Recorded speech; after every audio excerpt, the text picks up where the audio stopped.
Getting to know the personality of a stock. So, would you say that I'm familiar with Boeing and Moderna? Probably, right? So, every stock has its own players, right? Because you've heard the adage about people playing the same stock over and over and over again, and they like to gravitate towards certain stocks, and that's why some people like to stay away from certain stocks too, because they had bad taste in them. I mean, I've had the same thing happen to me. I can remember a bad trade in PZZA pizza, for me, and it's important that you're comfortable with the issue, the equity, and then you become familiar with it. Like for me, when I choose stocks, my pre-market analysis, I won't trade whippy stocks. In other words, I'm not saying volatile stocks. I'm saying stocks that have big long wicks on them, like a lot of wicks. And I'm talking a minute time frame. Let me see. I'll flip through some words here.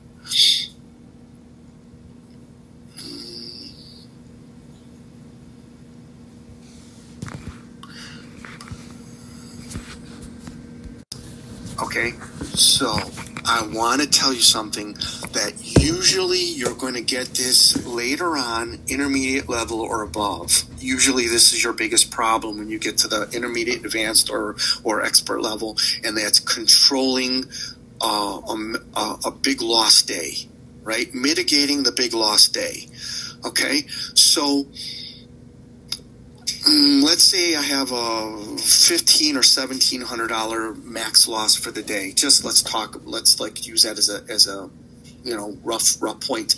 If I lose $1,200 on my first trade, my second trade, obviously I'm going to trade again, even though I'm close to my stop for the day. Okay, remember I have a stop loss. I have a stop out loss for every trade, but I have an overall for the day. Okay, when you get to that stop loss for the one trade, you have to assess, will the next trade be an A+ trade? You got to take an A+ trade. Everybody's like, oh, well, what's an A+ trade? Okay, for me, you have to have your trade. You have to have your setup. And for that setup, you have your stop loss already pre-planned, and it's always mental. There's no way you could put a hard stop on the points I'm playing at. So you get to your max loss, and you have to stop. And I got to say something. This is probably one of the hardest things to do, especially if you had massive wins. So brings me to the next point about taking time off when you've had a string of winners. I've read in books before, all those technical analysis books about having a stop loss or having excuse me for a second.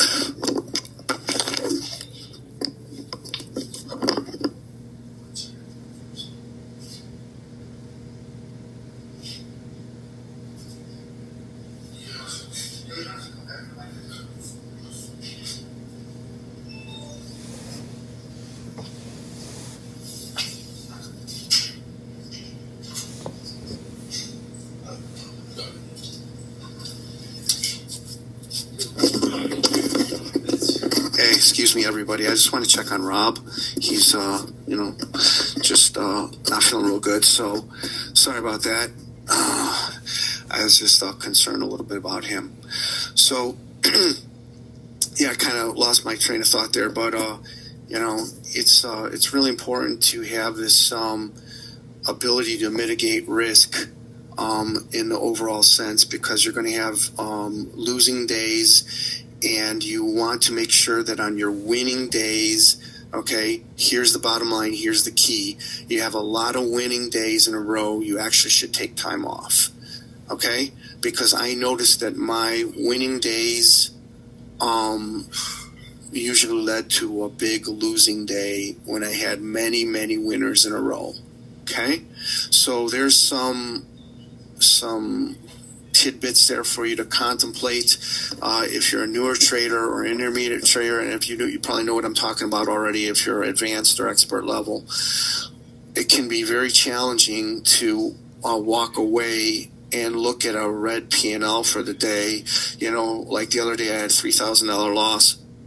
And I'm just telling you, with my personality, I couldn't stand it. I hated it, you know.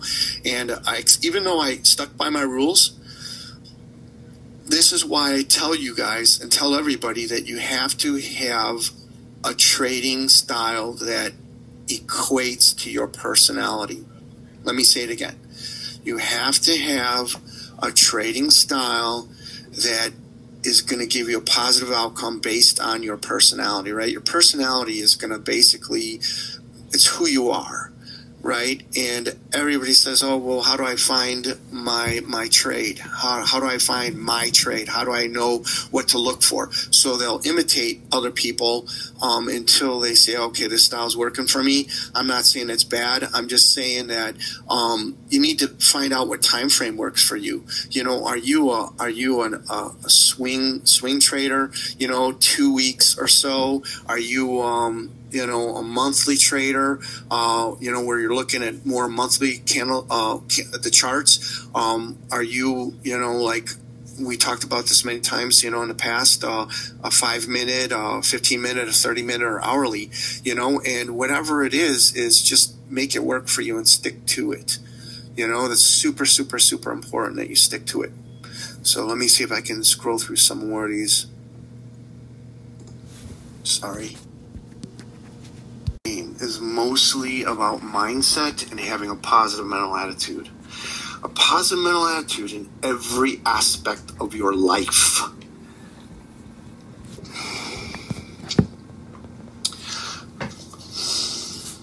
Let me start off with, everybody has losses in their life.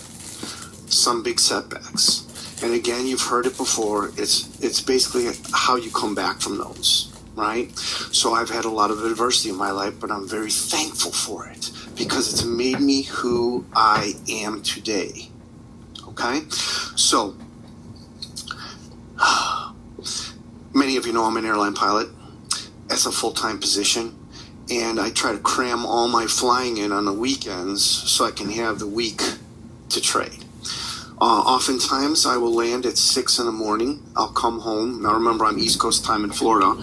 So I'll come back, and then I will close my eyes for a little bit, and then start my pre-market prep.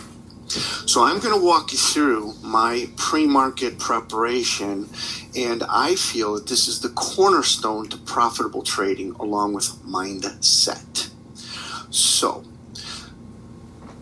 I usually wake up around 6:30 in the morning, and the first thing I do is I am very thankful for things in my life that I have.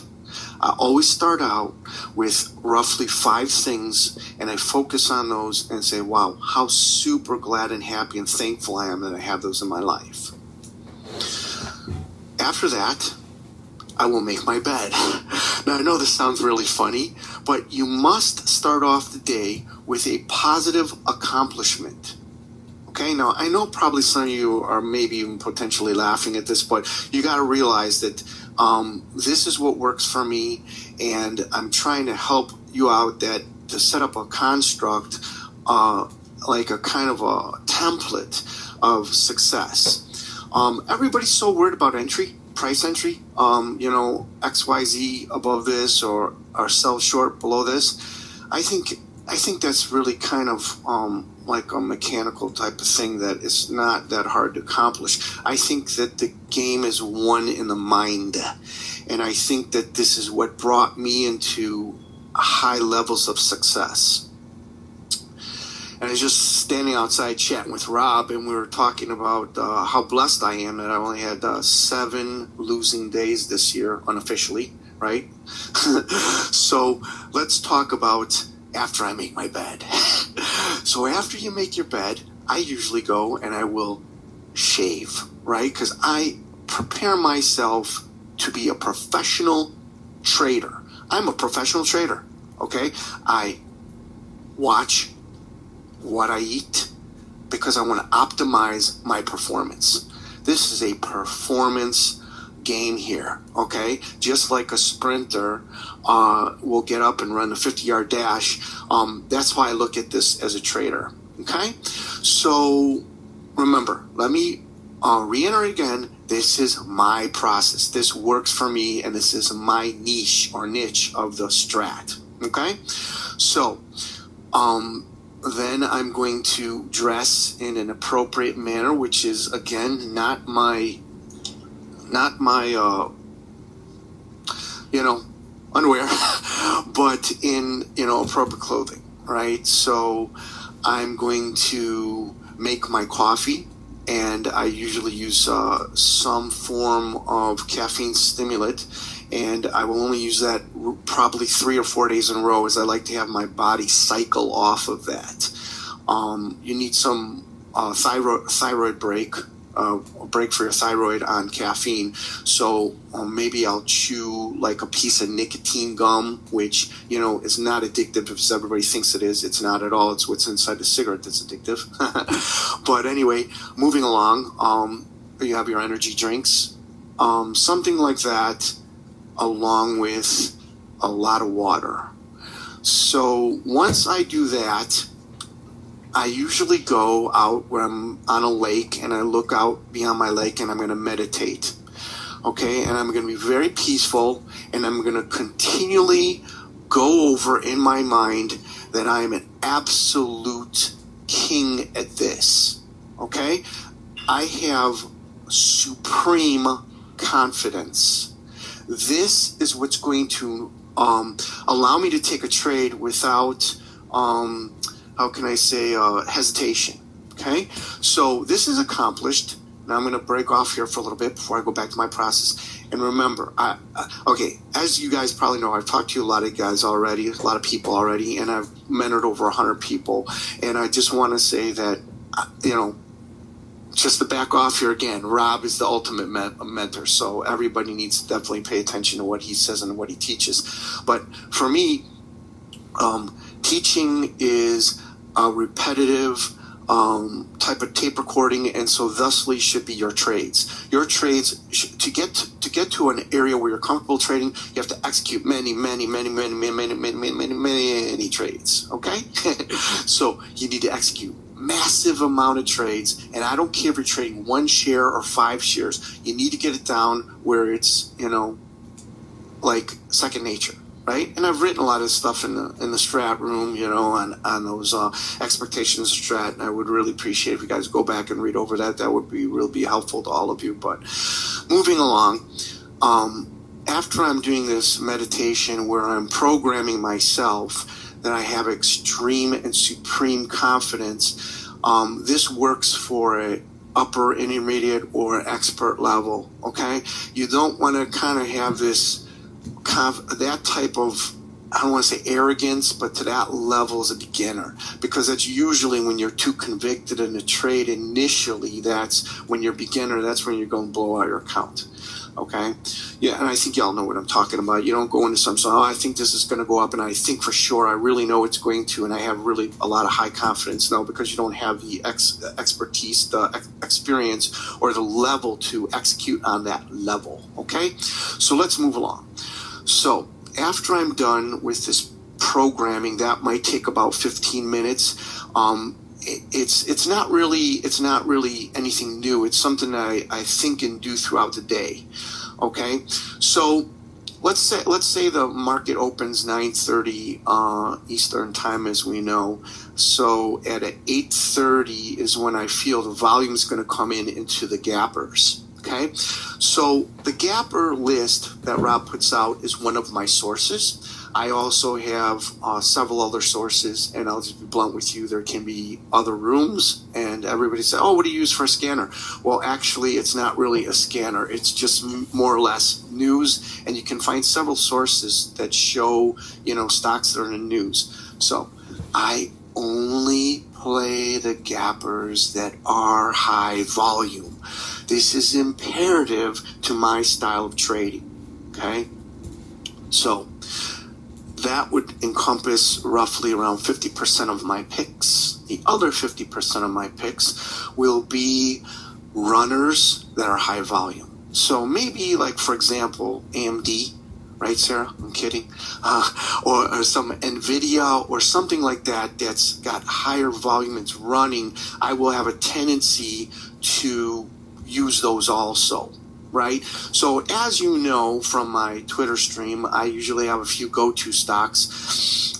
As we know, BA, right? Boeing has been a fantastic scalper, and for the first part of the year, it was a short, and then in the last part of the year was more long. So you can see in my Twitter stream that I had several shorts in the first part and then longs in the latter part. And then Moderna was a player in the middle of the year, and I felt it was a good short, and I was profiting off of those quite a bit. And then the early year was Tesla, right? I find Tesla kind of hard to trade here lately. I don't know why, but even using the Strat and using the level 2 order flow, I still have a little bit challenge lately on it. But with that being said, once I come up with my picks, I'll put those on 6 screens, and I'll have 2 on each screen, so 2, 4, 6, and I'll have level 2 on the middle ones, because with my platform it's difficult to get anything more than 2 stocks on a level 2 with how it's set up. And I can't go to a different platform only because I have most of my money in this brokerage firm, which I'm sure you guys know if you follow me on the Twitter. So as 9 o'clock rolls around, I'm pretty close to finalizing my picks. I already have my tickets all set up in advance. Okay, so obviously for a larger priced stock, I will obviously have less shares. And for a lower price stock, I will have higher shares, and that's obvious. I'm not looking for a dollar amount loss. I'm looking for the setup in the candle, the setup in the Strat. Okay? All right. So if you look at my Baba short yesterday, was it yesterday? I think so. You will see that inside, and then a Rev Strat, which popped its head up to go north as a long, and I chose not to take it. Why? Because the initial setup was short.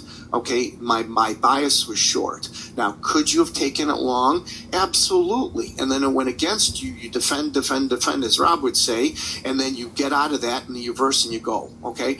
But for me, on a 1 minute and using the level 2, I'm using buyers and sellers. This is so important, what I'm about to tell you. Okay? So pay close attention. When the buyers and sellers are not showing me that it's going to continue to go and make it a long above that inside candle, at that point, right at the point that it was very weak with the buyers and sellers. And let me step back for a second and tell you this. I'm not here to teach you guys level 2, okay? And that would take weeks, and to proficiently do it, probably months. So with that being said, I'm going to defer to all the YouTube videos that are out there on level 2. And there's a lot of them. And there are some very, very good ones. And they basically all stay the same. They state the same information, but you can profit and benefit from them if you look at multiple videos. And I would strongly recommend that you have a level 2 up if you're going to do my style, right? Well, it's not strongly, you must. So then at the point when it broke that inside candle on that Rev Strat on the Baba short, I clicked the button, and believe it or not, it was a late entry, and I got filled probably at least 50 cents later than I wanted to. And what you need to know is, in my style, when I do that, when I do have a bad fill, it can turn into a loss. So this is why you need to realize that 1 minute playing the 1 minute, you have to have high volume. So So again, I've told everybody this a million times. I only use market orders, and let's see. I think that the only time I'm going to use a limit order is when I swing trade or when I'm doing any investing, and I do that.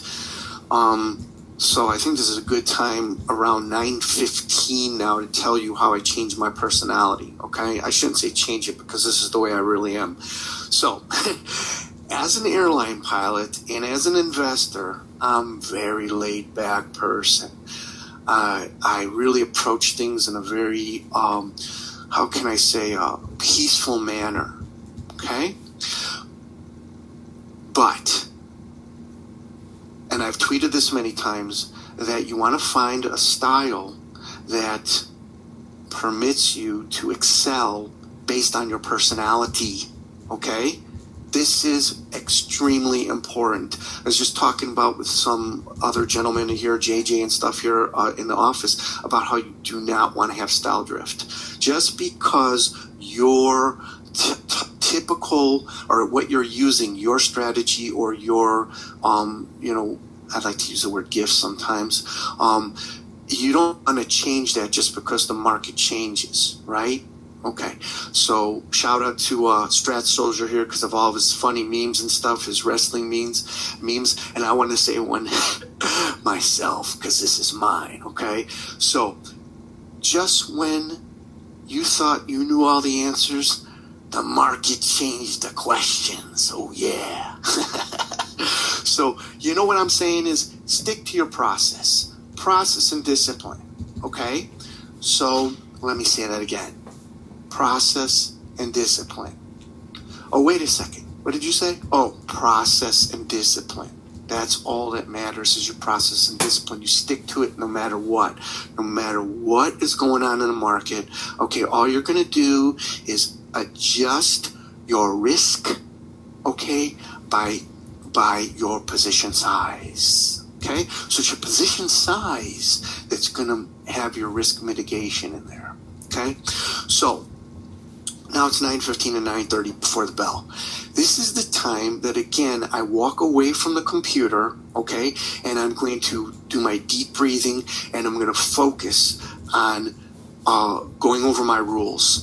So my rules are like I'm sending soldiers out to war, okay? When I send my soldiers out to war, I'm not going to send them in a really bad, low probability trade, okay? So A plus setup. Okay, so obviously using the strat like a 3-1-2 or something like that, right? But I'm ultimately using price, time and sales, right? Level 2. Okay, so you got to become an expert at reading that. So that's how I get in. Okay, so I'm like mostly using the tape to get in most of the time. Okay, now everybody's asking me, oh, how do you manage the exit? How do you manage the exit? How come? Why did you get out here? How come you don't let her run? Or some of the most funniest ones are, well, if you would have used the options and you would have held it, you'd be up $3,000+. Okay, well, thanks so much for telling me, but that's not really what I'm doing. I respect people that use options. I don't use them, and as far as longer time frames, I'm just not able to do that. It's just not my personality. But to say, oh, Jim, will you do that with your swing trading? Yes, I do. But I kind of have, a much more laid-back attitude about this. And it, for me, requires a mental shift in your mind to put yourself in this mode, right? I'm going to run a 50-yard dash. This is extremely a performance activity. Okay, so 9:30 is coming, okay, and unfortunately I do have some problems with my trading platform. Sometimes I can't take the first minute, sometimes I can. It really kind of depends, and I find myself canceling orders all the time at the open because they just don't get filled. And when they don't get filled, the trade moves away from me, and there's no way I'm going to enter when, I'm trying to enter right at the bottom of the candle or at the top of the candle. Sometimes I think I've even alluded to my process being that I might even not look at the wicks sometimes. And I'm really, really good at watching the candles morph into something. And people say to me all the time, hey, how come you entered before that candle completed? That's because I saw the candle actually completing while it was morphing, and that was based on the time and sales of level 2. So that's some really deep stuff there. And so anyway, I hope you guys benefited from that. So 9:30 opens. For me, most of the volume is going to happen like in the first 30 minutes or so. And this is when you want to make your trades for my style of trading. And I'm going to stop everybody again. I'm going to tell you this works for me. Okay, this is my world, right? This is what I own. Okay, and again, I got to come back to why I'm successful, and I don't think it's because of like I'm able to see the XYZ candle. It's because you become profitable when you believe in yourself and when you love yourself. Okay, now I don't see. Some of you might take it wrong. You know, you're new, you're struggling, and I'm so sorry, and I respect that, but you're going to get it, okay? I believe you will. It took me years. It took me years at this game. I went full-time in 2000, and everybody's like, well, you were over in Asia and the Middle East, because as you know, I was a pilot, and I was laid off from my job for 10 years, and I was over in the Middle East and Asia flying as a pilot over there.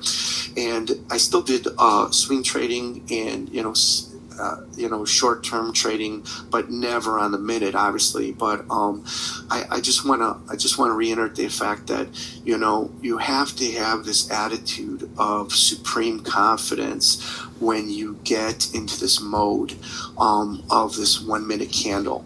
And it kind of, I'm not saying you can't be like that, playing 5s or 30s or 15s or hourlies. Of course you can, but you really are scanning, if you can allow me guys to say this, I'm scanning six stocks at one time, their time and sales on a minute frame. So if you can imagine your eyes going back and forth, up and down, left and right.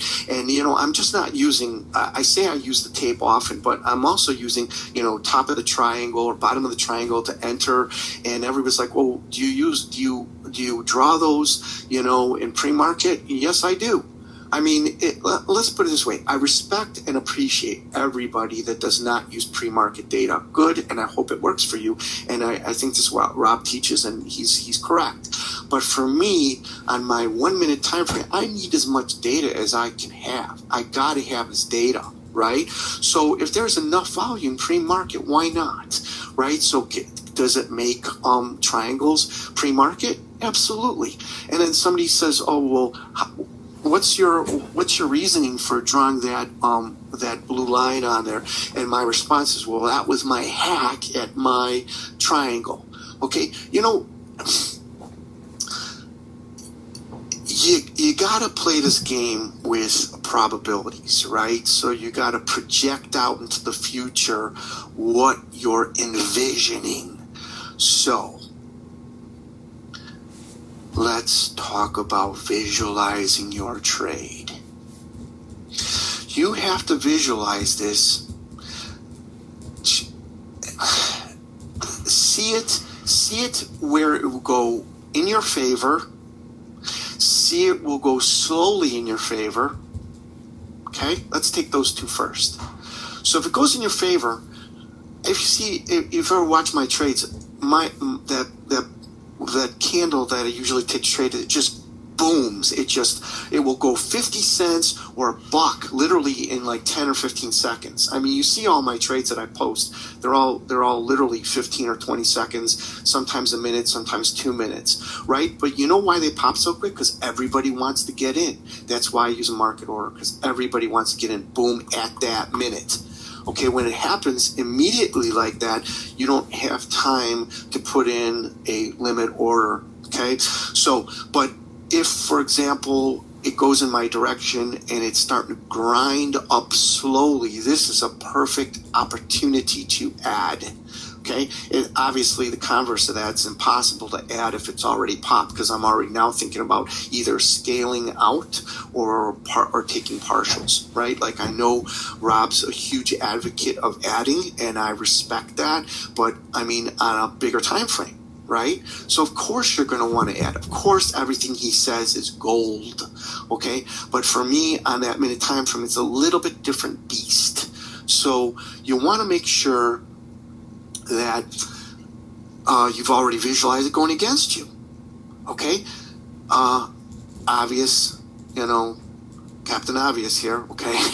Cut your losers and cut them fast, okay? When I go into trade, you never see, or you don't hardly ever see me go red right from the get-go. If it's gonna pander sideways or chop sideways, I'm gonna go out. Even if it goes up after that, I don't care. I won't spend a lot of time waiting for the trade to go, because the trades that I go in, they usually work very quickly, and they usually go right away, and those are the winners.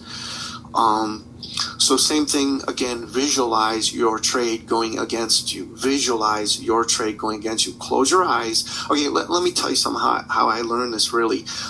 As being a pilot, we do something called chair flying, right? You'll sit in the chair and you'll visualize running down the runway and losing an engine on takeoff. Okay?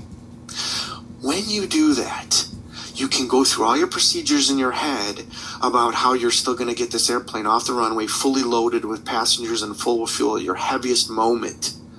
Okay? So you're going to do the same thing with trading. So I'm going to have these screens up. Instead of having 6 screens up, you might start trading on the 1 minute with 1 screen, right? But you're going to visualize that trade in every way. Where you're going to enter it, if it's going to go and pop right away, are you going to start taking partials? Are you going to go fully out? And if you look at my Twitter feed, you'll see sometimes I completely get out of it, and sometimes I scale out of it. Again, that's where I'm seeing areas of buyers and sellers, or aggregation, and the triangle, or something else. So now it's time for me to bring in another lesson. I use the overall market. So on my upper screen, I have the SPY and or the Qs, okay? And while I'm doing that, I'm watching those like aid or hurt, the stock I'm trading. Right? So that's going to make another decision point for me as to whether or not I'm going to scale out or get all out or even just dump it. So I get a lot of questions about that too. Why do you know to get out here? How come you got out here? How come you didn't let it run? Well, listen, this is going to be a short discussion with you guys today, and I don't want to take up all of Rob's time here and stuff, because, you guys want to focus on what your guys' process are with him. But remember that it's really important that there's a lot of other players in the game that I look at, and I assimilate the data instantaneously. Okay, so for anybody who's got any experiences, some of the stratters are pilots and stuff like this, so they already know that when I'm looking at the attitude indicator, which basically has the aircraft pitch up or pitch down, the nose up or the nose down, which is going to indicate a climb or a descent, or a banking left turn or a banking right turn. I also have my airspeed indicator and my altimeter, which tells me how high I'm going or how low, and also how fast I'm going. And then we also have a bunch of complementary instruments that will show, rates of climb or rates of descent, and temperature and many other things, winds, all that stuff. But the point is you have to become an expert level in assimilating data to accomplish your task. And that is based on, again, your process and your discipline. So now that I've told you about the overall market, I use that too. I want to kind of wrap things up here and tell you that the basic bottom line here is that you have to have a winning mindset. And in the old days, I never called it a mindset. I called it just a positive mental attitude, PMA. But if it goes against you, it goes against you. And if you got out, you did good, right? So you're a winner, okay? I just want to end or come to a conclusion with this by telling you, you guys can always ask me questions. I can't always get back to you right away because I'm working a full-time job as a pilot and a full-time job as a trader. And plus, I highly recommend exercise and, eating properly. So please, please, please, please focus on working on yourself. Work on yourself. Try your best to stay focused on being successful, on winning mentally, and even if you have 7 losing trades and you got out of them when you were supposed to, you're still a winner. So with that being said, I just want to say, love you all, appreciate you all, and I'm so happy that I'm part of this family. So thank you, God bless, and most importantly, Happy New Year.